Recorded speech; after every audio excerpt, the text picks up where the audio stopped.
Previously on the Tales of Hybris. The grand entrance of the religious elite. A captain's last chance. The game of a lifetime. A summoner in danger again. Tension within the group. Cool finally coming back to school. Hello everybody and welcome. We are the Hybris Collective, a video game composer collective, and this is the Tales of Hybris. Here, we want to unravel the mysteries of video game music as it elevates the drama and emotion of storytelling from the perspective of a professional musician and a music producer. In today's episode, we will finally decide the fate of the Besaid Aurochs on the field, and with it, Wakkas' legacy. During a large-scale attack on the stadium, Seymour saves the day with the help of his powerful Aeon. And after the reunion with a familiar face, the group make their way to Meehan High Road. Like what we do here, head on over to Patreon for some cool goodies, or help us soothe YouTube Yevon by leaving some thoughts and comments down below. Thoughts and comments. So, without further ado, let's get animated. Ha! I see what you did there.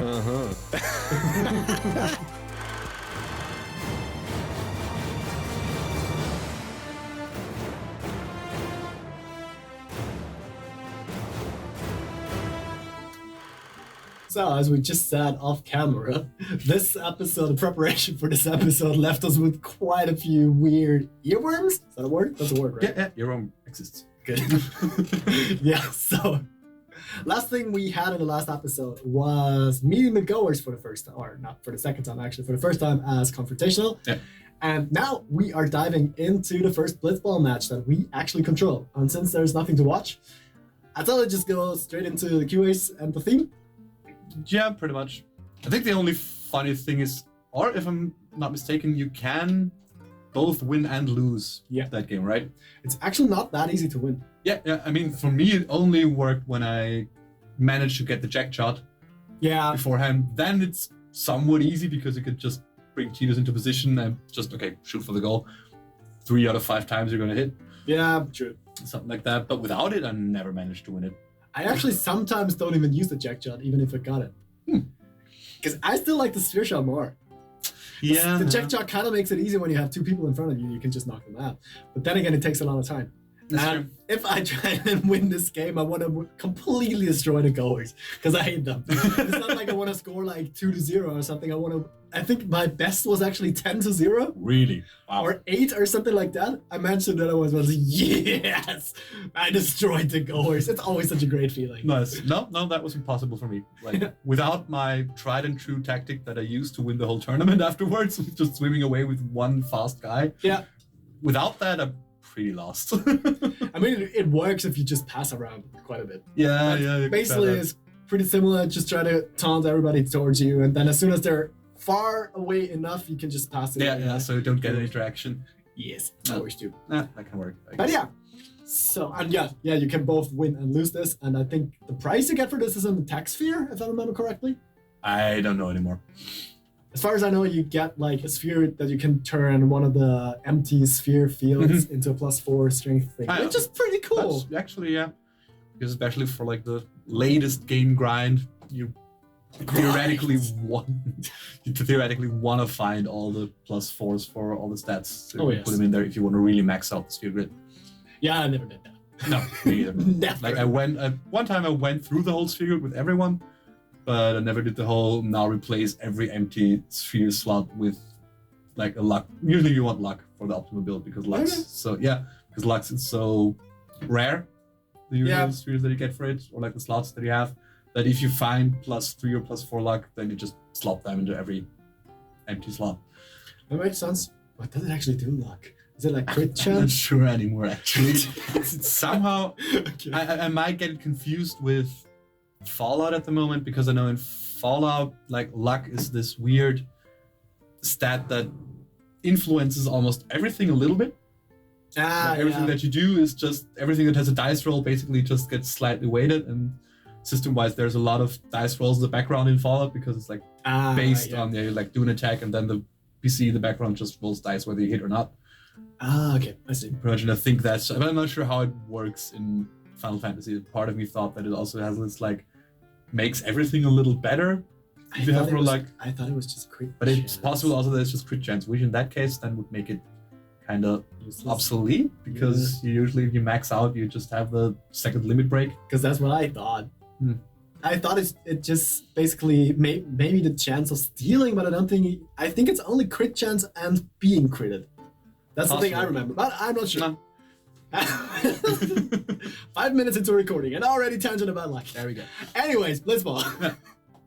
So, as always, let's start off with the original. So you got something to say?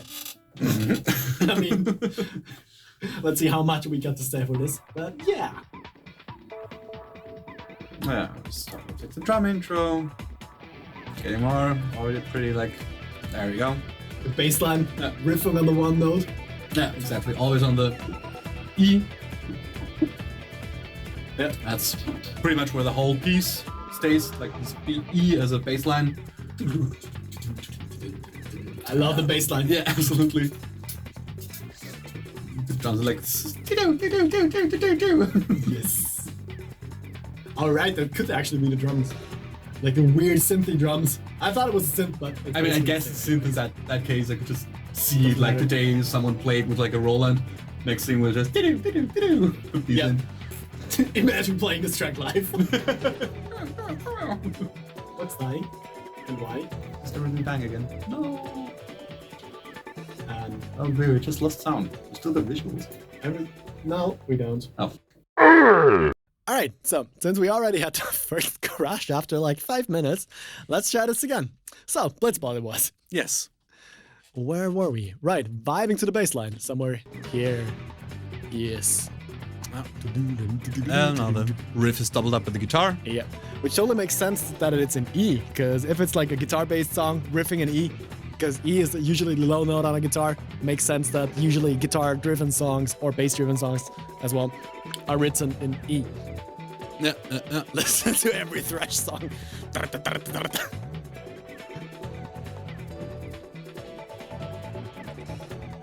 Wait a minute, before we have this.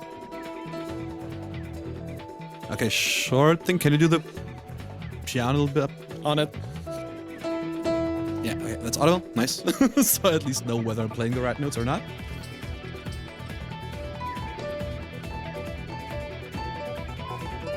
Yeah, that's one thing I like. I really like this recurring theme. Da-da, let's keep them coming because it actually, if you can pause for a second. No. I think I could. I should be able to. Will be no pause for you. There you go. Oh yeah, I think I tried to pause the piano. Ah, yeah.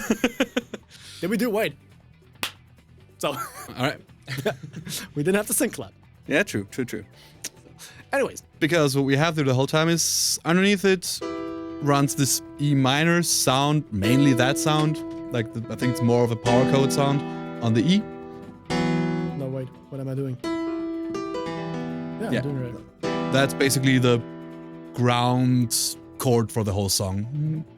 But what the theme that plays over it is because like on E we have the E, G, and B as our notes. So that would like be the triad.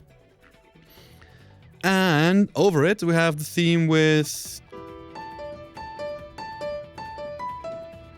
And these notes are quite interesting because like we start on the A, which is the 11 for this chord. So like a fourth up from the bass note. That's that. If we put it like into the chord, we have this 11 sound, minor 11. You can hear that quite often.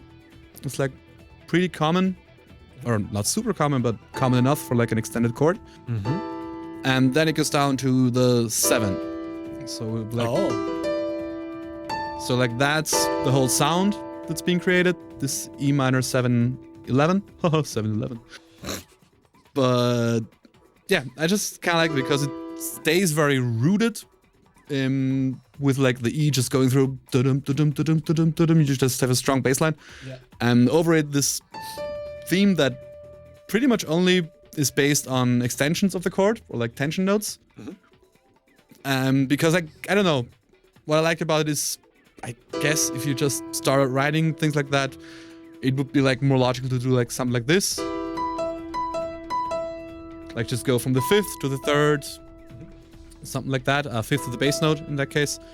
But by just moving it down the one whole step, you just get a way more interesting sound altogether. And always on the, you have just this da-da, da-da, da-da, da-da, da-da. If it plays it normal, then it goes back to the D. But like as the high point of the whole motif, let's call it a motif. Yeah. On the pinch harmonic that's in there, that's when it goes to the E. That's like down the root note, so it just gets this, okay, this is like, it stands out even more because they're from tension to tension to tension to tension, and then bass notes. Meow. There, and then back to it.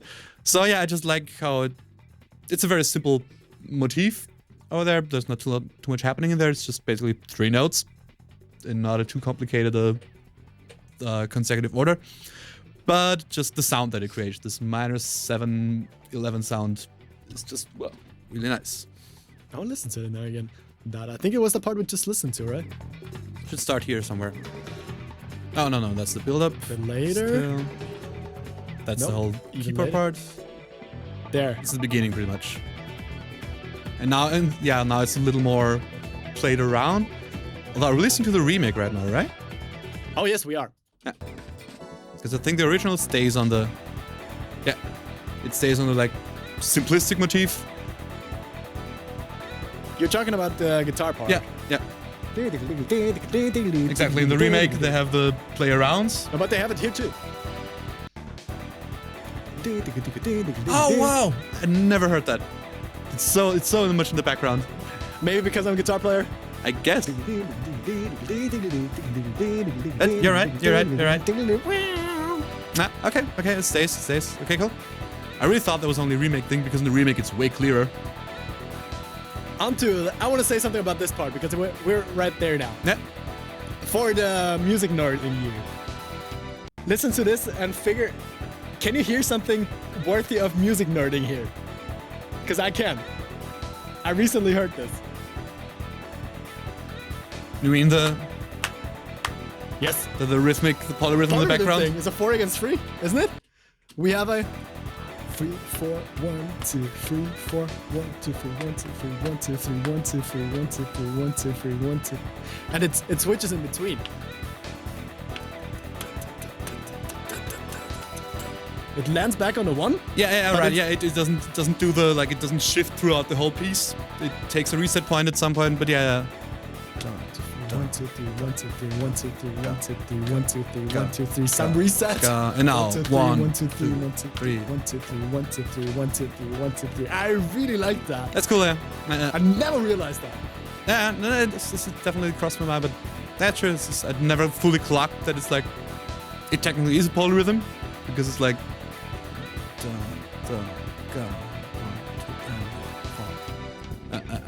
And back to this part. Oh, and if we're on this part already, remember in the first episode where I talked about like one of the kind of hallmark things, was it Hamozo here? Yes, it is. Good. That he sometimes hides weird kind of dissonant sounding chords in the back, and I was talking about the Blitzball theme, remember?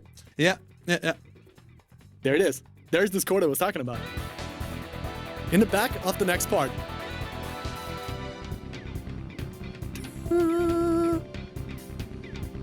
True, there's a lot going on. We have this. No, I'm talking about a string part. Hidden really, really, really far back. Oh, yeah. But I can't even make out the note that it's supposed to be. Something like that. No, So that's it's an the E. E again? No. It sounds not like any. It sounds more off. Is he?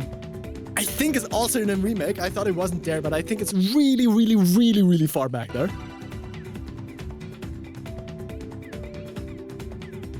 I can still hear it as a pad sound.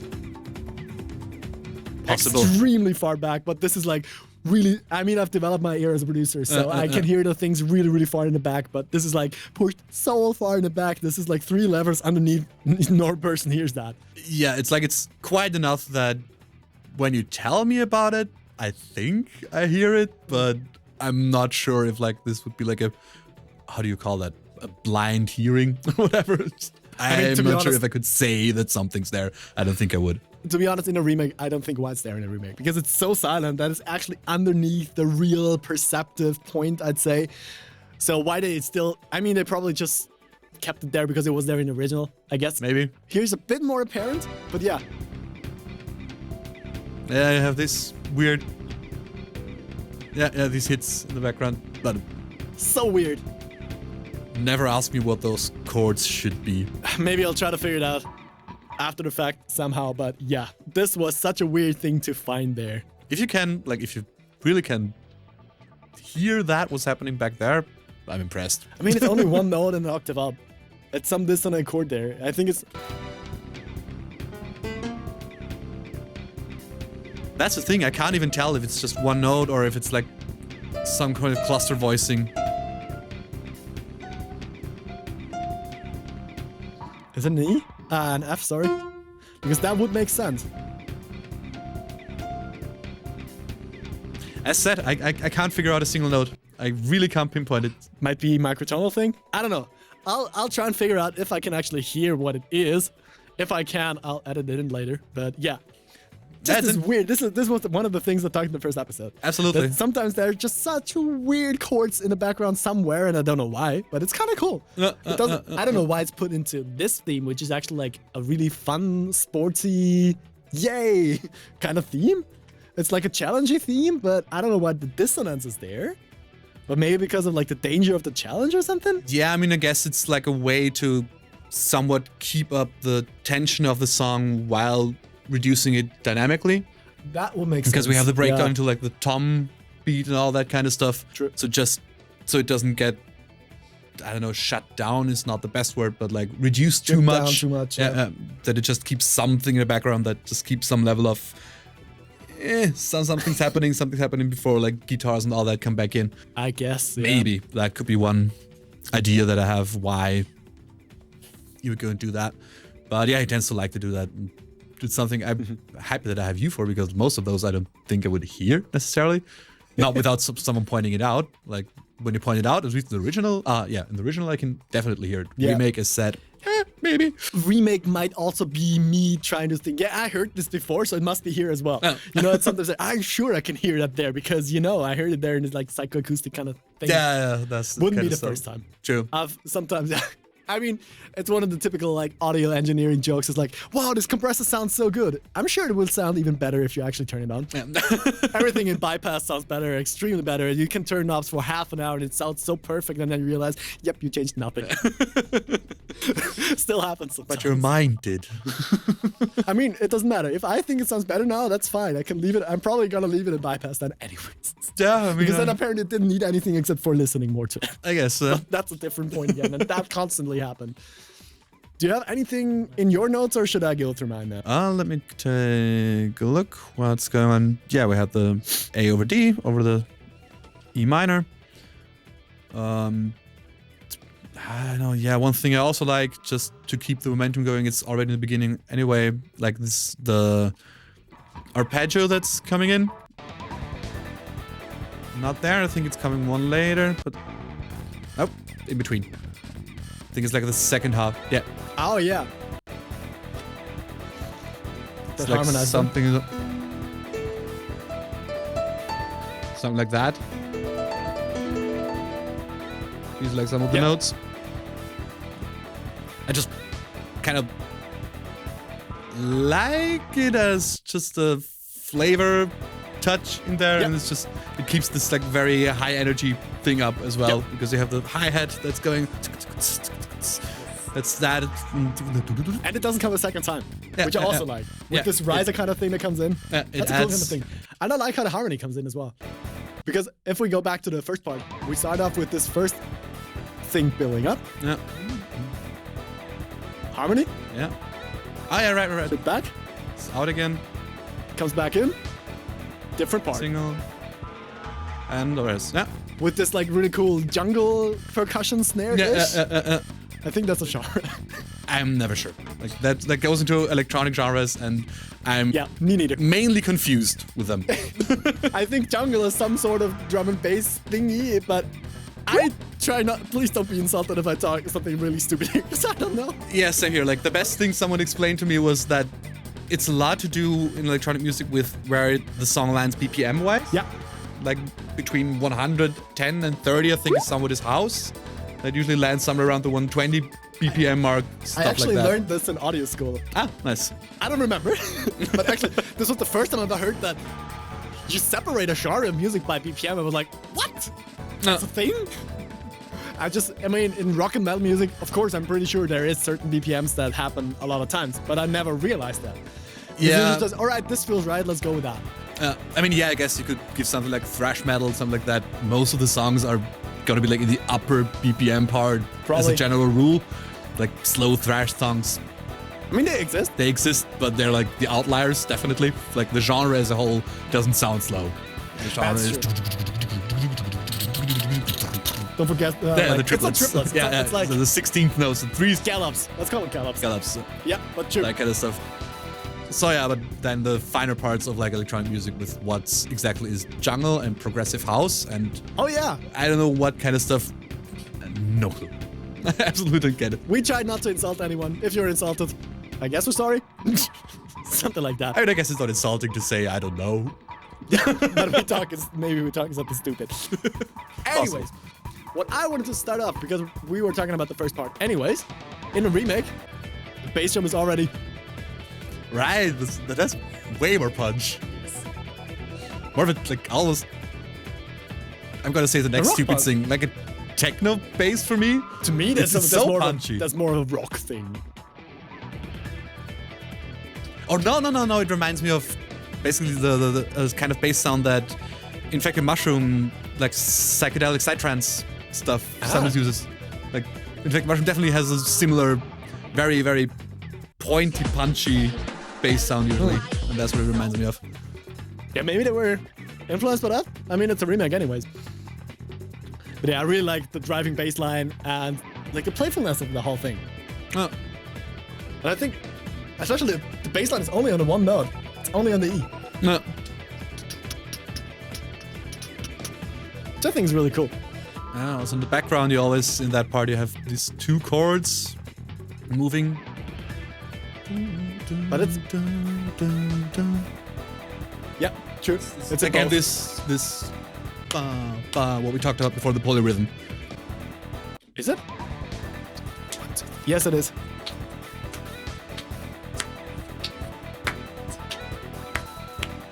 Now it starts again. Yeah, that's a 4 against 3 kind of thing we were talking about to make it a bit more. Yeah, and then it does something that does some. Before the whole thing repeats, it does something to change it back to land on the 1. after the Yeah, half. basically, it cuts out a little Yeah, pause between two notes to land on the 1 again, because I've done that quite a few times with my prog rock band. If you just it gets weird at some point when you just keep on yeah. just going for so long that you naturally land on the 1 again. It starts to really sound weird at some point, because it really, for like 2 or 3 bars, it sounds really off. Then it circles around. So I Yeah. guess they wanted to go like work around that so it doesn't Yeah. get too weird. That it just gets it stays this little rhythmic piece in the background. But at some point, okay, before we get too off script, let's just restart the whole sequence. And I really like that actually, because that's kind of a little bit of a progressive touch in there, but then resolving it pretty early, so it's not like too much for an average listener. I mean, yeah, even that it took both of us so long to actually realize that there's a part of it in there says a lot about it. Yeah. Because the resetting it pretty early on is one of the signs that they, I guess, did it well. Yeah, I mean, in all in all, I really like the track. It's like an interesting synth rock track. I guess. I mean, I think when it first played, I really didn't like it all too much. I remember this going really on my nerves at some point. I mean, it definitely did for me, because I think, am I wrong? No, that's the music that you hear when you play Blitzball, right? Yes, all the time. Yeah. All the That's time. why parts of this were so ingrained. My brain was just grinding through the whole tournament. Yeah, it really sticks at some point. And while we are at this point, it's kind of interesting that The drums in the original are more busy. Here. Right, this sounds like it changes to almost like real percussion. There is a percussion part. Also very muted. This is also like the kind of the jungle vibe my uneducated mind would call this. It sounds a bit like this interesting kind of percussion that's stacked on top of there, which I think is interesting to turn the intensity into something different again, because they're Sure, yeah, the hi-hat sound and the bass and snare, they run through the whole track. Yep. Yeah, Cool little bloopy things. Yeah, it becomes way smaller, not in a negative way. It just, yeah, really, there's a bigger drop Yeah. towards it. They really have like. Yep. Always a guitar in there, just a little bit. Then even more of this snare feeling Yeah. with the guitar coming in again, which is in the original as well. It's just more- Kinda. It's just more. No, but the lead guitar is not there. It stays on the rhythm guitar basically. I mean, it's the same True. phrase, but it's an octave lower.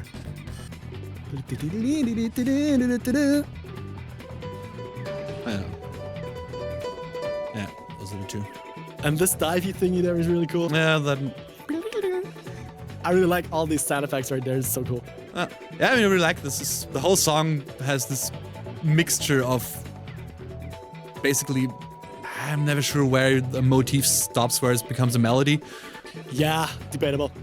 But I guess I'd call both of these more like motifs, like the da-da and the one we just heard. And it's just somehow the whole song feels like mostly a combination of like 3-4 motifs that are woven into each other. With like you have the bass, like the guitar riff, and now it's just running on the E, and then that comes at the second point.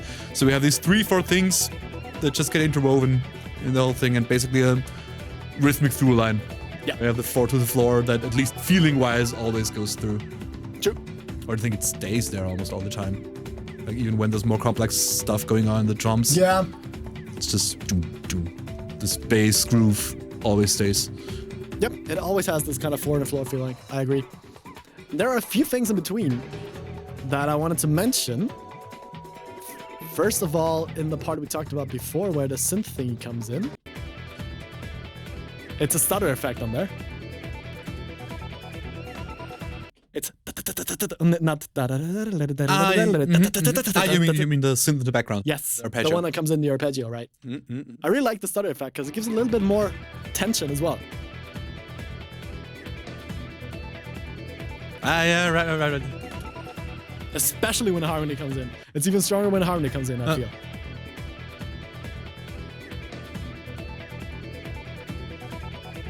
That's so cool. Real nice. Small little detail, but I really like that. And then in this part, I think there was something I wanted to talk about. No, not really. Let's move on to the next one.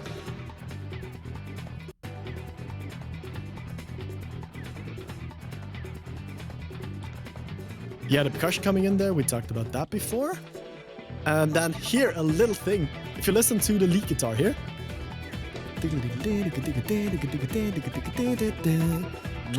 We have a little bit of a slide in the original, which I'm kind of sad they removed. It's just a small thing, but Yeah, right. You have the, where it bends in. it's a slide in, yeah. Oh, slide in, yeah.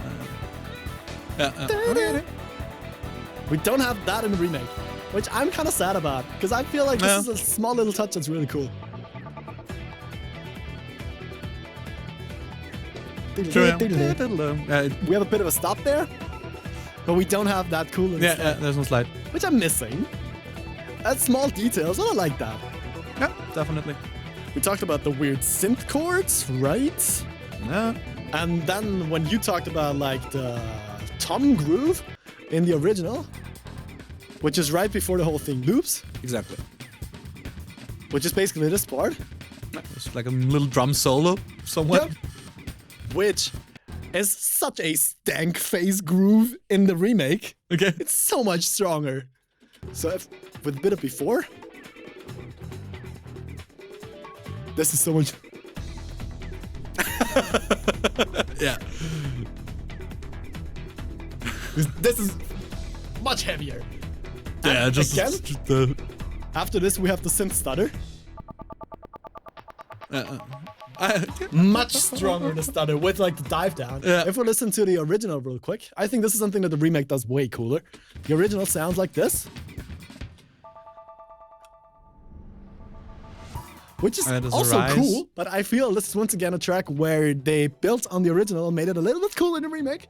Because you can even see, if you zoom into the waveform, you can see this kind of needles right there, which are the extreme cut-offs, which Okay. are basically like a cut-off mistake, I'd say. If you do a cut and not really care to like do a fade or something, this would be something they did there on purpose, which Okay. sometimes happens in sampling, which I sometimes really enjoy. And I really like how they did it here. So I wouldn't call this a mistake that they left in something that should have been faded or whatever. I really like that there, but you can clearly see this here. Yeah. So back to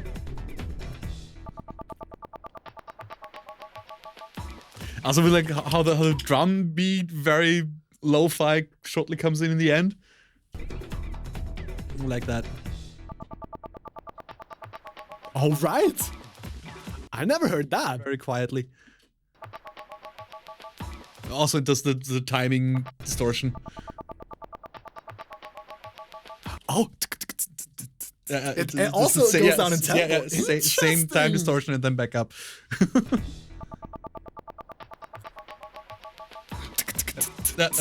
this is Same so slowdown, back into it. cool. I didn't hear that. That's even cooler. It's a pretty nice detail. And yeah, you can actually see like the whole slowdown thing right there because this would be the next one. And you can see these kind of needles where the whole True. slowdown effect Yeah, changes yeah. because it's right there in the middle somewhere as well. So this is another little thing that I really like in the new one. Yeah, and also the tom grooves are really cooler. Yes. In the remake. That has way more drive. So the low floor toms. Yes. And one last thing that I noticed, which I think was also kind of a weird, I think it's here. Oh, also we have in this part, that's the part we already talked about. Where is it?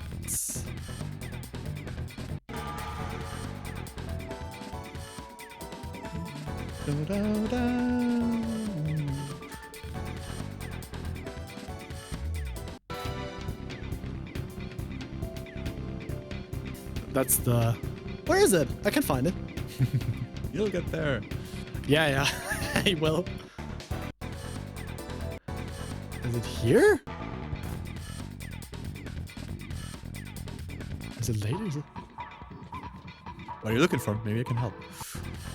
I'm looking for a synth that kind of reminded me of a Silent Hill-ish sound. No, I can't help. Yeah, I thought so. That's why I didn't even ask. Oh, that's also cool. That's so weird again.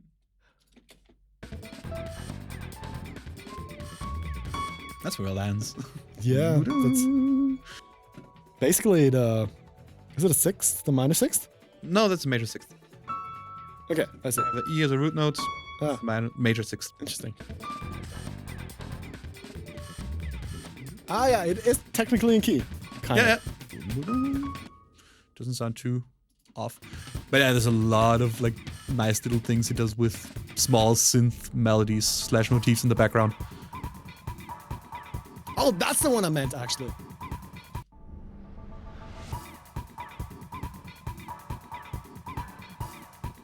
Ah! Especially the higher one. Ah, that's cool. It had such a weird, creepy sound again.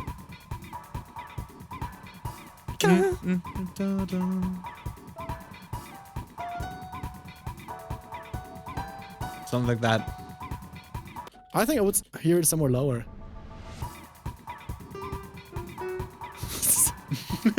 Yes, that's an octave lower. Thank you. That's, I mean, I can't fully make it out.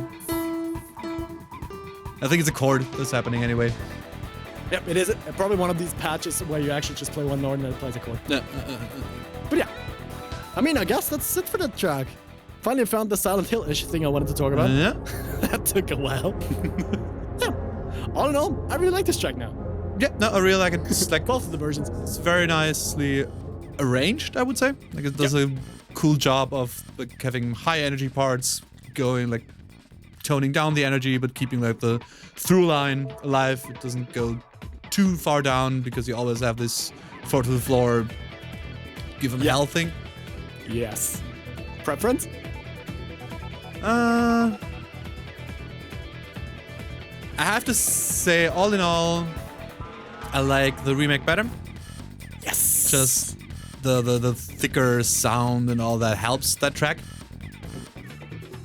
Yeah, it just has more volume, all in all. But I have to say, I like the guitar motif.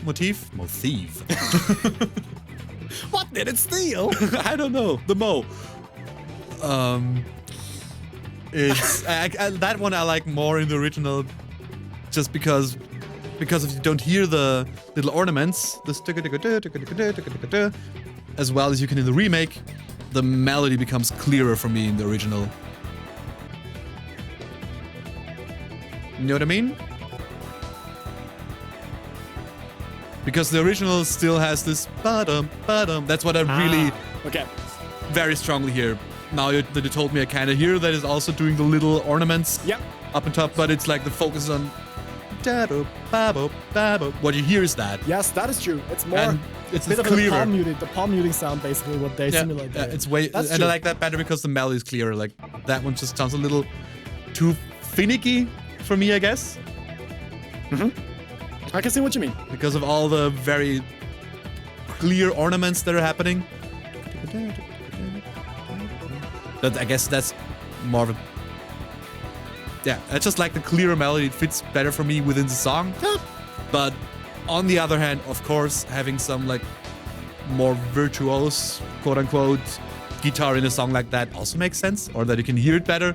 I mean, I think the guitar is like the one thing I like more in the original. Yeah. Because that's fun. Yeah, true, that's all. That's so much fun. That's the one thing I'm missing. For the rest, I'd say for me, go remake. Yeah. Because I think, again, as I said before, this is one of the tracks that builds on the original and just makes it a little bit better. Because with all of like the little bit of effects in there, Yeah. they tone down like this weird chord that's happening there. Everything, like the groove, the bass groove is cooler, stronger. Bass drum is stronger, the whole drums are stronger. They push down in the middle part, which was after the beginning, basically, this part. They take the energy way down, way Yeah. more than the original, as we said before. Yeah. So yeah, I prefer the remake. Yeah. All right, I'd say let's move on. Yeah. Works for me. All right. So now there's like quite a bit more story pieces, I guess, because then after like in the middle, after I think halftime or something, it's where the people, or no, this is after halftime. Anyways, after some point, the people start cheering for Wakka again, and Tidus is like another weird thing that kind of takes me out of the moment a little bit, because it's like, all right, Tidus hears that everybody wants to have Wakka back, so he's going, all right, I'm going to leave and give the stage back to Wakka. Meanwhile, the game just stops. Right. It just doesn't go on for some reason, which is always weird to me. True. And even the commentators even say, that guy might be injured.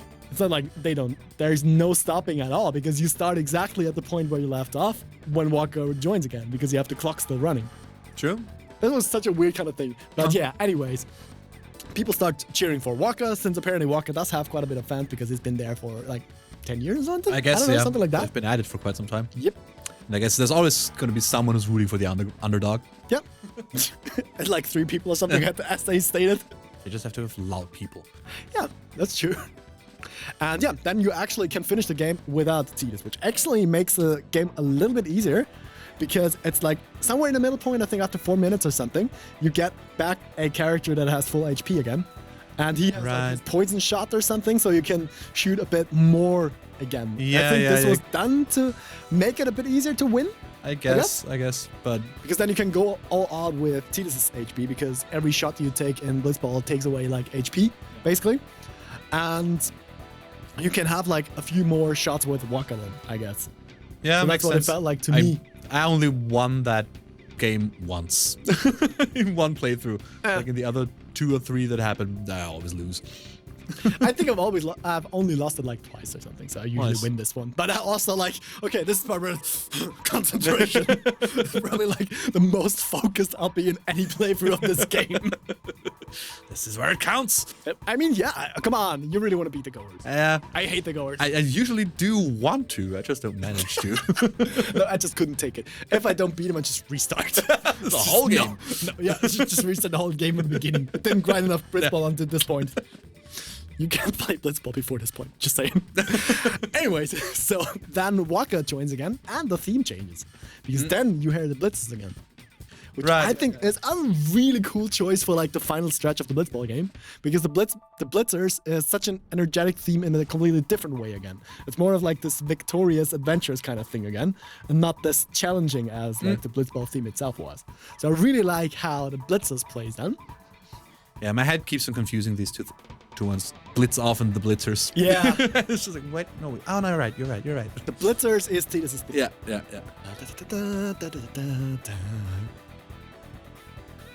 And apparently my notes say that I kind of liked it more than the original Blitzball theme at this point.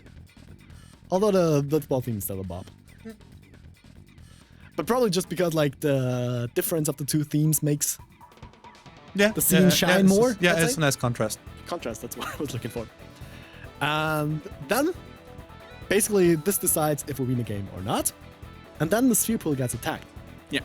So we have a scene where basically, like, Wakkas kind of collapses back and Tidus comes back onto the field. And then for some reason, Wakkas can instantly fight again. But yeah, that's another thing you just don't question. Yeah. But he was just maybe a little bit exhausted, and then, I don't know, pep talk from Tidus that we couldn't hear in the potion. I don't know.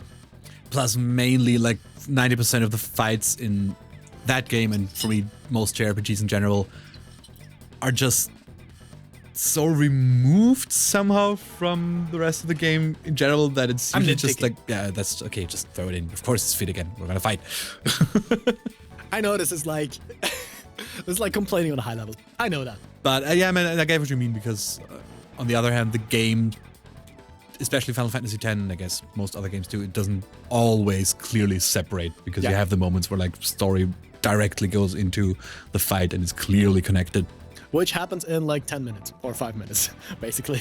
But yeah, that's another thing I found a little bit weird. So yeah, we could actually go and watch this scene. Yeah. Because there's quite a lot of things happening there now. So we have the Blitzball game right there. Oh yeah, there we go. There we have at the very end of the Blitzball game, we have the people start cheering for Wakkas. No, we don't have to go through that anyways. We're They're very happy. Yes, we're gonna cut this in. Oh yeah, right. We got this little scene here in between. Oh, I never noticed that actually. We got the Aurochs logo right there. Oh yeah, right. No, I didn't even know that the Aurochs had a logo. Me either. I guess you can only really make it out in the remake or the remaster. I guess in the original that's gonna be too pixelated. True. So yeah, Wakkas coming back in. And Wakkas show. Yeah, we don't need. Oh, it's Wakkas! He's back on the field! that. Oh. Cut all that out. Yeah. Way more Blitzball. Yes.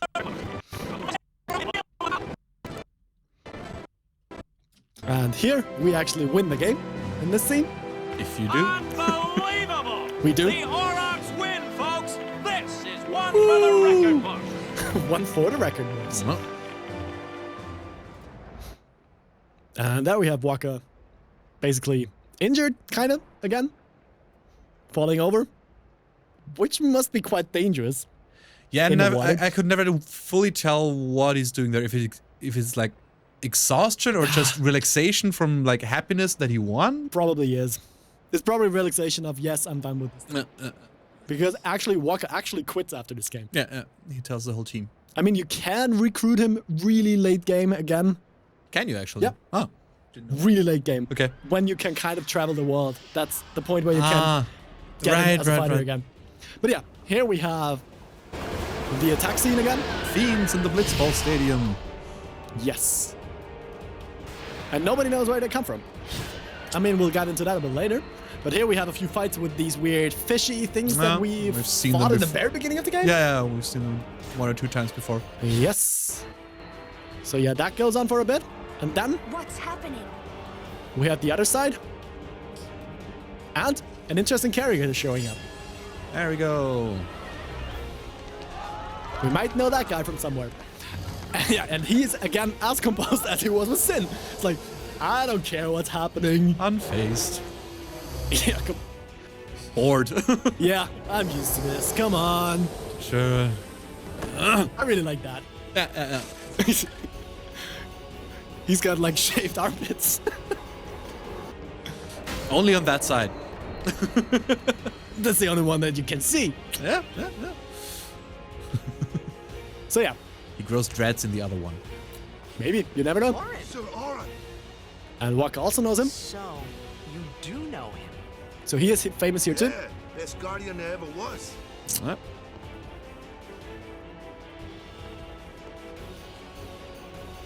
Once again, unfazed. A few big ones coming up. Give me a break. We fight those.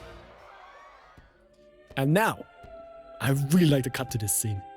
Because from that really, so many things happening into. Back to the And also back to him of the faith. Just Seymour doing the prayer. yeah, it becomes a very holy or spiritual moment. This is such a cool scene. First time seeing this was like, whoa! Yeah, me too. What? the hell's happening? This is one of the coolest things in this game. Yeah, I love that. Look at that. We'll get to know it later in the game anyways, but this is anima. One of the cool, it's basically Seymour's Aeon. Yeah. I mean, just look at that. Even the blood crying, everything about this is so cool. Yeah, I remember. I love that design. So I still love it. Like, Yes, that still really do. like stuck with me. Yep. Everything about this. The chains, all the arms around it, like this Holy Maria kind of looking pendant it has. Absolutely. And while it looks so dangerous and unsettling, it basically saves everybody. Nobody's hurt. No, So it actually really just targets the monsters, the fiends. no, and it That we seems to see have more of the like blood. just and it just seems to have like it comes across as insanely powerful in that moment because it's just like basically with a whatever you want to call like Thanos snap. It's just a fiends are gone, done here, we're fine. And Seymour is pretty chill about the whole No, thing. I now. was like, well, I got this. Yep. And now after the scene, we're back to the Blitzball team, Shouldn't you heal up first? and they're really Luna happy needs me with her now. that I they can't won. be lying around in some bed. That's what, what happens when you win, by the way. yeah, Yeah, but- can't remember that Come scene. on, look sharp. And yeah, The Blitz season just started. and Wakka Don't just make giving those over faces, yeah? his trophy to the boys. Yeah. Which is true. Well, I guess you could use it see as a ya, weapon. boys. Yeah, definitely could. You be good. I also somehow love I the can't hear you. dog in the foreground, just being there the whole time. Oh yeah. Why? I don't know. I guess it's to make the scene a little bit more lived in. I mean, I think it's just one of the assets they had there. I guess, yeah. The camera went bad. Yeah, it's fine. I mean, I like it. I never saw it. It's like this purposely. spectator dog. So just interesting. Wow. It's happening. Yep. And then we have like a short little scene of Wakka actually pledging his full-time guardianship to Yuna, which she's very happy about. And also we got a little scene that nobody actually knows where the monsters, where the fiends came from, and that Micah is saved. That basically Seymour saved the day, Yep. which he did. Yeah, in that case. And Yuna is really impressed by Anima. I mean, yeah, I guess as a summoner, if you see someone that's capable of summoning a thing that can just instantly wipe, I don't know how many fiends were in that stadium, but it seemed like a lot. All of them. So yeah, that has to be like, okay, fuck. That's true. And then we have a really important scene, because now we have a talk between Auron and Tidus. Hey, you! Don't just stand I there. love this scene.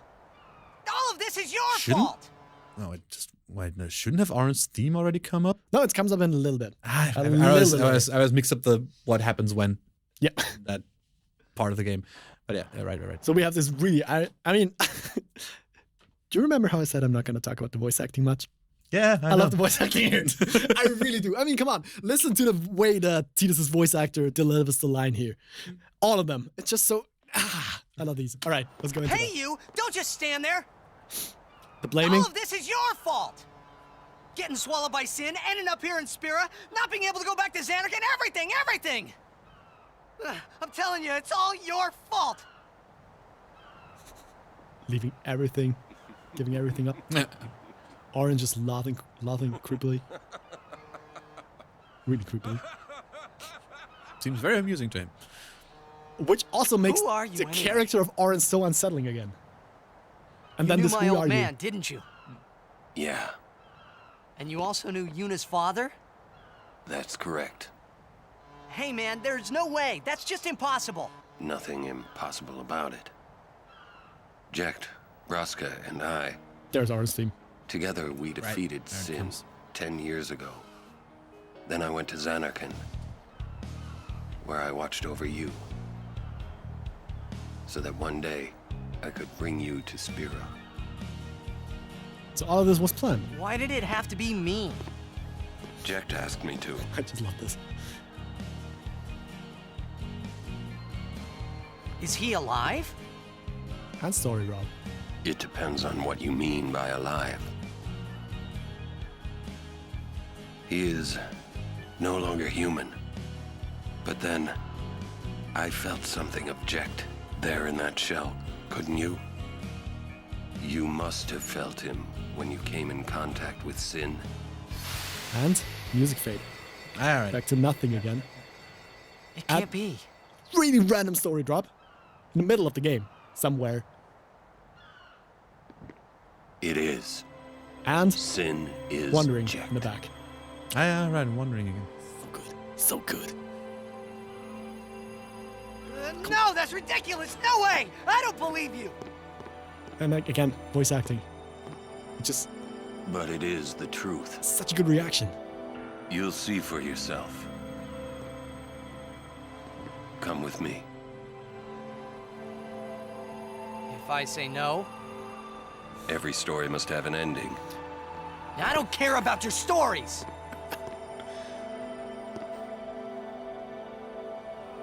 I see. Sorry you feel that way. Fine then. Come or don't come, it's your decision. Which is a callback to This Is Your Story, by the way. Ah! What am I supposed to say? Not this. You tell me it's my decision. But I don't have a choice, do I? You're the only one who can tell me what's going on anyways. I have to go with you. I have to.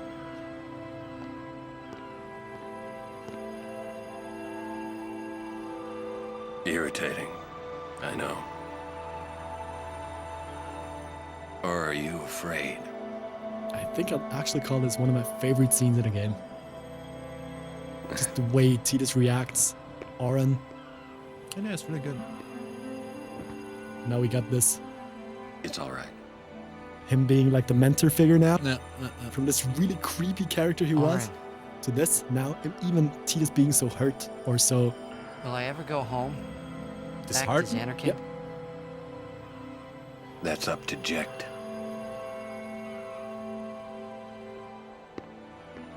So Tidus actually really trusts him. I'm going to offer my services to Yuna. Come. That is really gonna be one of my favorite scenes in the game. It's really good. Especially with the mixture of this chill orange theme where he tries to introduce quite a bit of the world building again, then everything stripping down to nothing, to no music at all, back to this really emotional wandering again. All like these emotions that Tidus goes through, from it's all your fault to I don't know what to do to please help me. Yeah. No, definitely. Such a good journey in such a short amount of time. And this is why I really wanted to point at the voice acting again, because I really, really, really love the way that Tidus delivers it here. All of this. So yeah.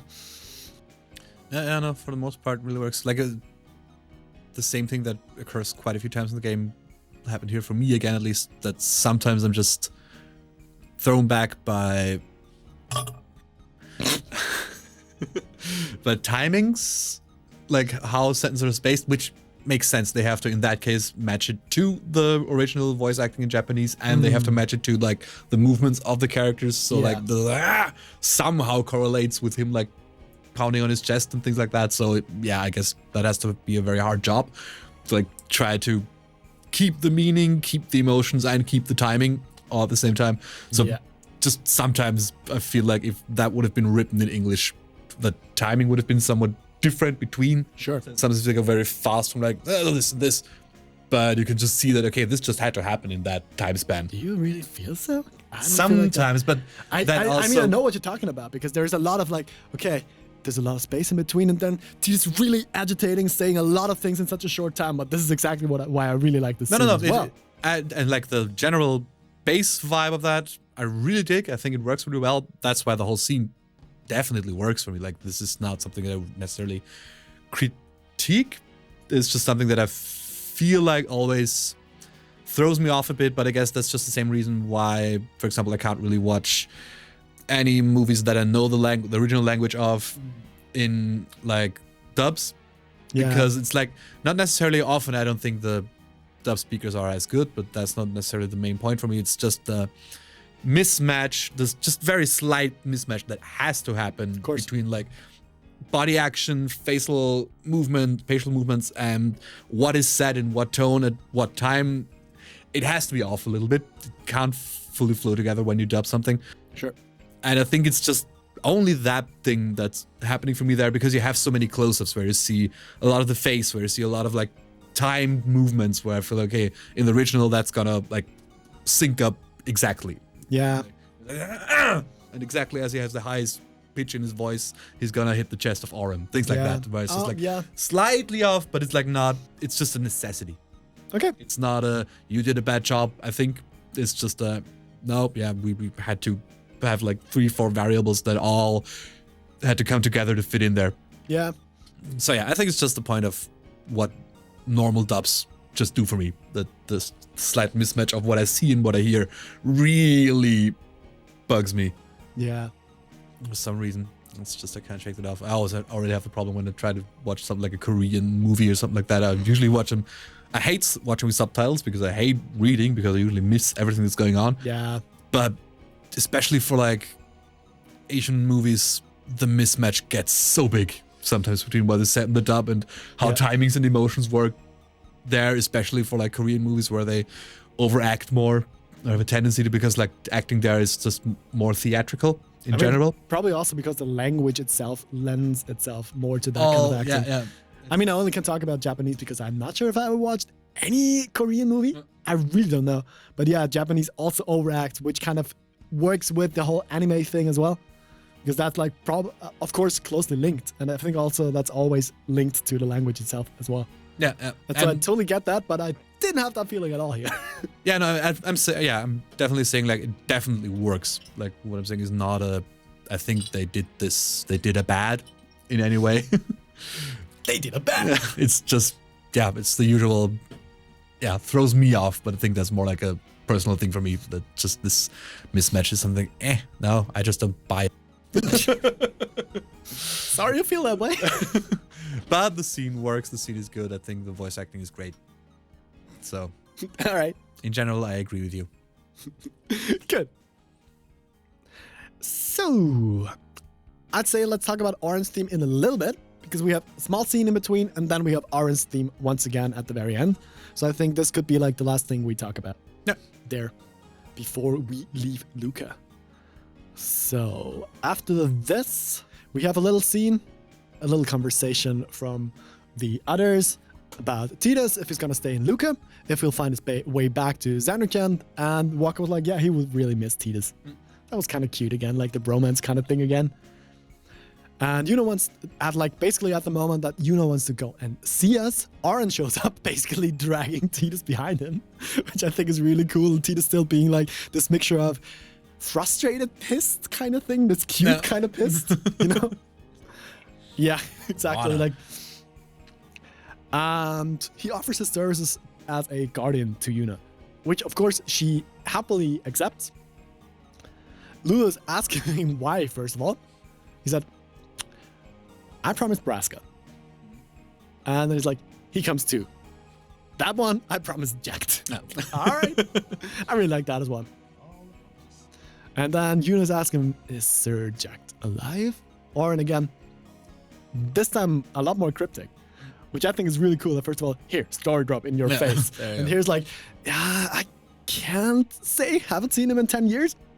I mean, I don't know. I guess for me at least, I was read it as him being more cryptic around Yuna with that information because he really doesn't like want to throw her off. Oh, yeah, of her definitely. goal. Whereas like if he tells her now that what he basically said to Tidus that like, yep, Sin is checked.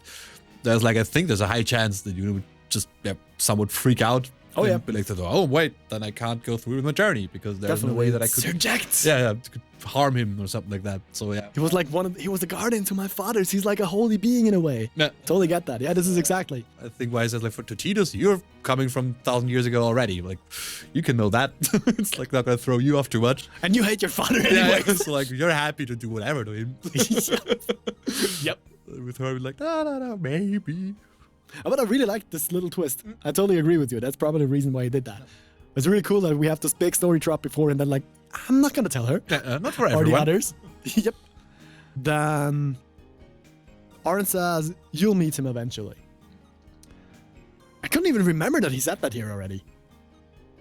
Yeah, no. I mean, This was only like when rewatching it like yesterday, preparing for this. I was like, wait, already right there? He says that? You're gonna meet him? yeah, I is remember. really I remember interesting. being, but that's quite a few years ago. Also not that important, but I still find it fun. That back then I didn't know how the word eventually works in English. Where if you say Oh, you're gonna yeah. meet him eventually, it usually means like you are going to meet him. It's just a matter the of end, time. basically. Yeah. Someone you will. And in German, there's like with eventuell. Yeah. I just thought like he's gonna be okay. So maybe because in Maybe, German yeah. you'd be like maybe you will meet him. This is one of the most confusing things with German and English. That's right. Tends to happen to me. And back then I was like maybe. I mean, I'm pretty sure. But yeah, eventually just means you will. Yeah. Yep, that Took me happens some to me time. quite often as well. But it's so weird that there are so many major spoilers here already. Yeah, In a way. So cool. And you don't even realize it playing the first time, I guess. I mean, maybe we were too young, really. but I don't think you don't pick up on these things when you don't know what's gonna happen. Yeah, I think I guess if you're like fully grown and play the game, I think you have pieced together more Of course. at that point. But I guess you at least have a like strong theory about okay, we basically just became told that Sin is checked, so this is how these kind of things connect. But as a kid, at least, I don't think I had any idea of what was ever going to happen in the game Nope. at that point. Same with that, not even having a grasp on the English language as much. No. I mean, I guess So, we of had course that not. one in German back then, right? I mean, yeah. That had to have been. We Yeah. played that really early. But I mean, come on, how old were we? Too young to understand that in German too. Yeah, absolutely. I mean, you're a bit older than me, but still, these like 2 years don't make this much of a difference. Yeah, no. And then Oren asks basically what's next on the agenda, what's next on the journey. So he actually knows where we're going because he doesn't even know. Because the journey is not going from Besaid to the next temple to the next temple. It's just wherever you go. Yeah. There's no set path to take. So Oren wants to know where to go. And Yuna takes Tidus to the side.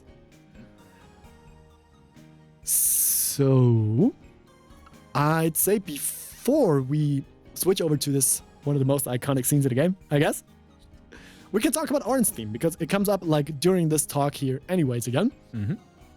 So I'd say let's have a listen to Oren's theme a bit closer again. Yeah, sure. So let's start off with the original once again. For me? So we have this really chill piano intro. Yeah. We're in like E flat. That's 99.9% of that song. We're just gonna stay in the bass, always grooving around that E flat the whole time. Yeah, we have a very pretty simple melody again. Yeah.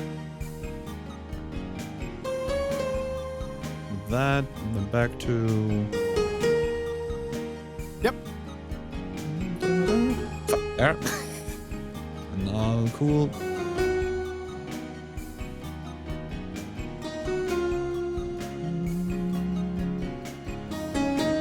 Yeah. Yeah, really simple melody going down. No. And I enjoyed it. Also like the synth, the bloopy synth. I think that's always. I think that's just octaves. Obviously. And then we have the synth, the choir in the back. Yeah.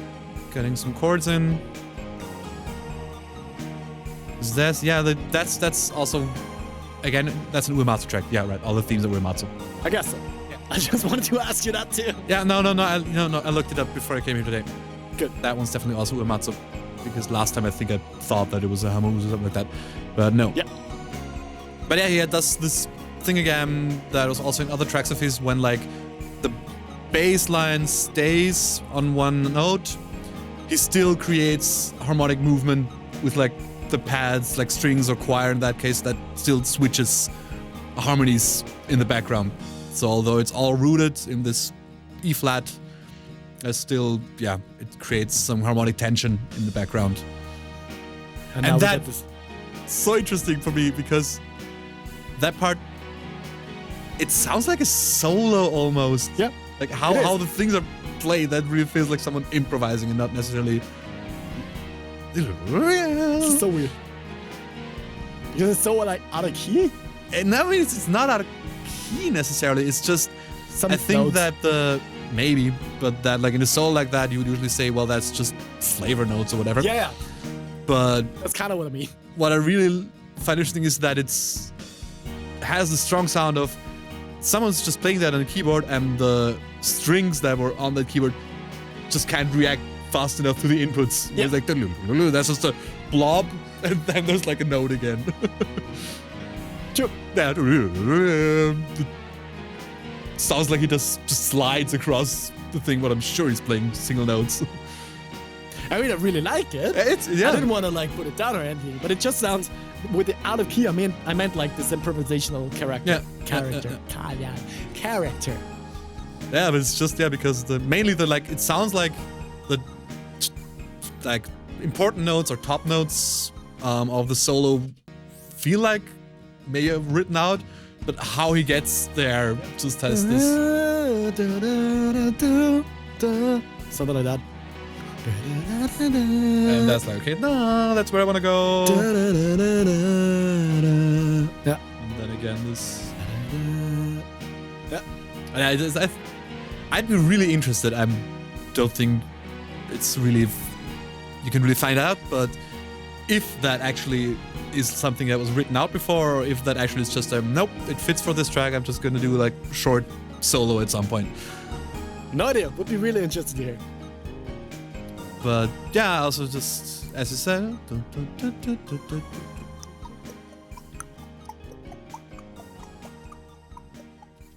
Wasn't there something else?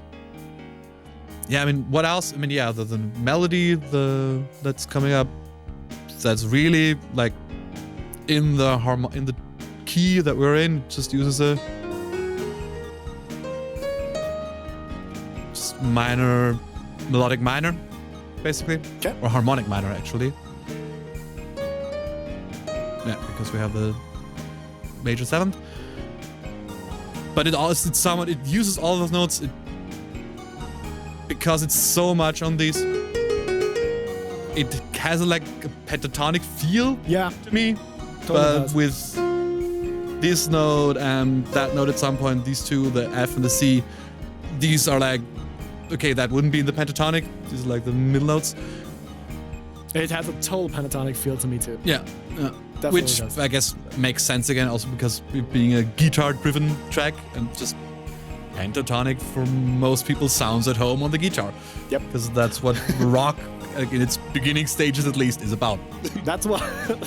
That's what you can sell. Yeah, it's like pentatonics, some faster riffs with the pentatonic on the pentatonic. Or some drummers say, grooves pay the bills. But yeah, that's going on. You have the things, the little chords in the background. Yeah, that's now it goes to D flat for one time. And Oh, yeah. then back to the E flat. That's the only time the bass line really switches any notes. And yeah, we have the acoustic breakdown at some point before the solo. Right there. Yeah. Which is way cooler than a remake. I'm interested to hear. And yeah, there we are. That's most of the things I have to say for that. Like, feeling-wise, I really like how it feels laid back enough for Auron. Yep. The whole thing. It has this very steady thing going. It's just, the riffing's going through. It stays on one note. It's all very cool, chill, somewhat. Which Just like totally fits. Yeah. It's just this is being over this basically attitude of like, yeah, sure, I've done this like, I don't know, one time at least before. Yeah. Just done. It's got really this vagabond kind of feel that he probably portrays here, like this Ronin character, I guess, Something for like lack that. of better knowledge. Yeah, I mean, I remember, again, State of the Arc having like a interesting segment about this where they took the inspiration for his character from. Oh yeah, right. And know that there are some drawings from like older samurai and Ronin and all that kind of stuff. That there is especially one with like the hand hanging out, all the sword over the shoulder, which is could also be inspired, I guess, by the Berserk comics, which are also like very known for this aesthetic, like the big swords over the shoulder. But I guess Berserk then again took its inspiration from old drawings, whatever came first. I mean, anything Japanese took inspirations from anything way back when. Which is one of the things I really like about the Japanese modern media as well. Yeah. There's still so much traditional stuff in there. And I mean, it's by now it's probably a stretch to call Final Fantasy X modern. Yeah. But it's a modern medium. Yeah, it's gonna be close to 20 years old, something like that, right? Yeah, 2004, I think. Something like that. Yeah, close to. Yeah, let's leave it at that. 20-year anniversary. Woo! Let's not date ourselves. We're still young. Yes. Anyways, so let's check the whole thing in a remake now. Mm-hmm. It also starts off with the piano, but already way further back. Yeah, true. Which also makes drums hit way harder here. That was a very different snare sound. Yes. We have 12 string. Yes. Oh yeah. Which I love again. It gives a way more floaty feeling as well again, which is something I always love about 12 strings. In general, the whole part here feels... How to describe it? Lighter, floatier than the original one. Totally Definitely, agree. it's... Yeah, everything... It feels like everything has more space in between. Yep. Sound-wise, and... Things ring longer here. It overlaps more, all the different parts. It becomes more like one big thing, especially with like the synth melody Being way back. Yeah. That's what I just wanted to say. Everything has way more of its own place there. Sounds like some kind of organ almost. I guess so, yeah. It's a mixture of like kind of a bell-ish sound with an organ, something like that, I'd say. And I really like the bass line and the synths there. So Yeah, nice. also and the laid bass back. feels clearer. Oh, like yeah. how it's played, or Yeah. drier maybe. I'm not sure what the best word is to describe it here. I guess in German I would use dry. Probably. Also, we got like the Defined. choir sound here. Yeah, that one comes up more, I think, for me. Yes, but way less creepy, which True. I think fits the vibe. I mean, I guess that could just be due to I mean, listen to the sound here again. sounds just being Of course. better. Because that is the old cool keyboard choir sound. Yep. Like But a I better feel one, this but makes Auron sound way more creepier than this. true. That has This more sounds of the... so much more open. Yeah, and so much more chill it's- again. Which underscores the whole vibe of like the character of Auron actually being kind of chill because like he's so badass he doesn't need to worry. Kinda. Pretty That's much. his vibe anyways. Yeah. Doesn't seem too phased by pretty much anything. I mean, that's the vibe they built from second one with him. When it's just like pointing towards Sin, let's go there. Basically like cheers. There we go. Hello. Which kind of makes sense now. Yeah. I mean, now that we know that Sin is jacked, it's like, all right, cheers, old friends. There we And go. now we get back to this. First of all, 12 string again. Yeah. Way cooler. And now the synth solo.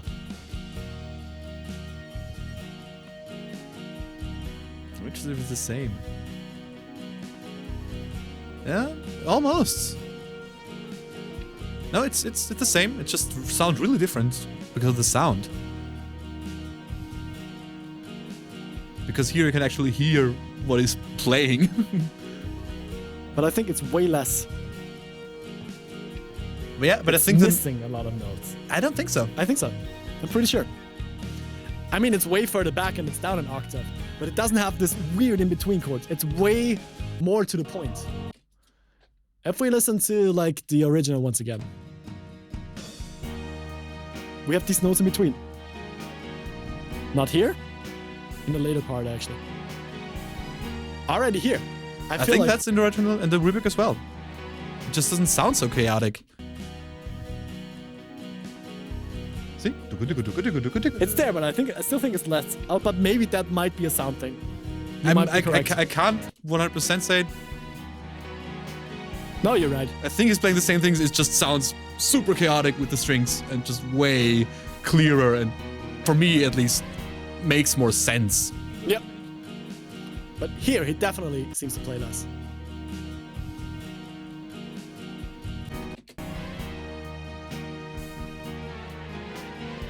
No. I think it's supposed to be the same things. It's really just a sound thing. You were right. I was wrong. Because you have the whole True. thing going. But it's it makes, especially in this case, it makes more rhythmic sense. Yep. Because you can actually make out where the notes are supposed to be placed within the rhythm. Whereas with the string thing, it's just like, it sounds like ending note. It's basically, it sounds in these parts to me like there would be no keys, where it's just like a thing you can slide your finger like an automaton. So I'm like, there you are again. And in the remake, you can, because of the different synth sound, you can really make out what's being played actually. Yeah, you're right. Actually, I think it might be the same thing. You're right. But yeah, again, I think this feels a bit better compared to the original. Because once again, that's one of those tracks that builds on the original and just flashes it out a bit more. Yeah. I also think that the better sound helps. Yes. It being more clear. And I think that already starts off in the beginning with the piano way back and then bam, the snare. You can hear the compressor kick in. Bam! Yeah, the snares. I like it when other things come in. Personal taste is pretty rough in the beginning when it just comes in. Yeah, exactly. I totally feel you. I mean, I just like these kind of sounds, but I totally with you that now it actually fits in. Yeah. Before it's like, BAM! In your face! Yeah, I really like Oren's theme, and I really like this rendition, this remade rendition of Oren's theme. Definitely. All right, so that's gonna be it for my part for this. Yeah, for me, pretty much as well, because there's not that much going on. We talked about the chords changing in the background. We talked about that now we are at the D flat for once. Yeah. Going back to the E flat.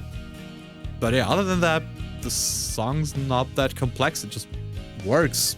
Yep. Yep. I'd say so too. Really portrays the feeling of like this far, wide, chill, vagabonds kind of feel. Yeah. I really like that. I find it funny in the remake. This almost sounds like angelic. It does. The choir, because the choir is just so big or way bigger than the original. I think it's actually kind of weird that the choir is so far in the front here. I would have pushed it a little bit farther back. Yeah. It's just but maybe then it wouldn't fill as much space. So I don't know. Yeah, hard to say. That Creative was choice. something. Yeah, I guess I would have put it back a little bit in my personal taste, but yeah, this personal taste also feels like something that you just have to fiddle with, where like, okay, just make it a little louder. Okay, maybe too much, just a little bigger or something.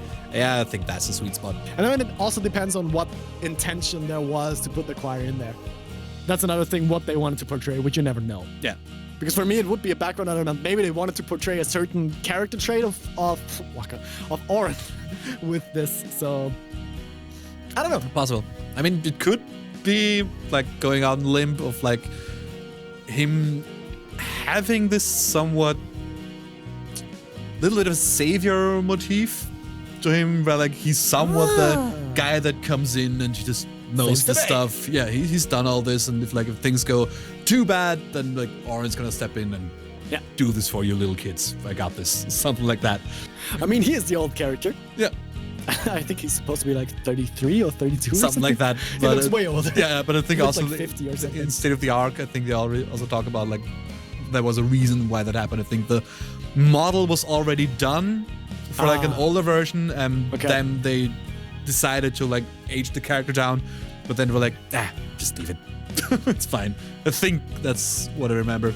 Something like that, but it was some mismatch of different times in development, and then we're like, we'll just keep the old one. I mean, it's fine. Yeah, that's It doesn't disturb me at especially all. since like I think The in the ages are game never mentioned Yeah, I think anyways. it's never stated. Nah. It's just Nothing. Yeah, he's older. I think we don't even know that Yuna and Tidus are 17. I don't think we find out now. I think that's another thing you just have in a book club. Yeah, something like that. All right. I think we learned something today. We learned that the smart use of chord tensions in your melodies and interesting rhythmic layering can enrich a song a lot, as seen with Blitz Off. Also, staying on the theme of layering, in Oren's theme, we saw that moving chords over a steady bass note can also keep a song from becoming, well, stale, and that some songs just need a solo. All of them. But maybe this was just Our hubris talking! In the next episode, we make our way along Nihan High Road and arrive at some cliffs where something big seems to be about to happen. yes. So, thank you so much for watching. And see you in the next one. Bye!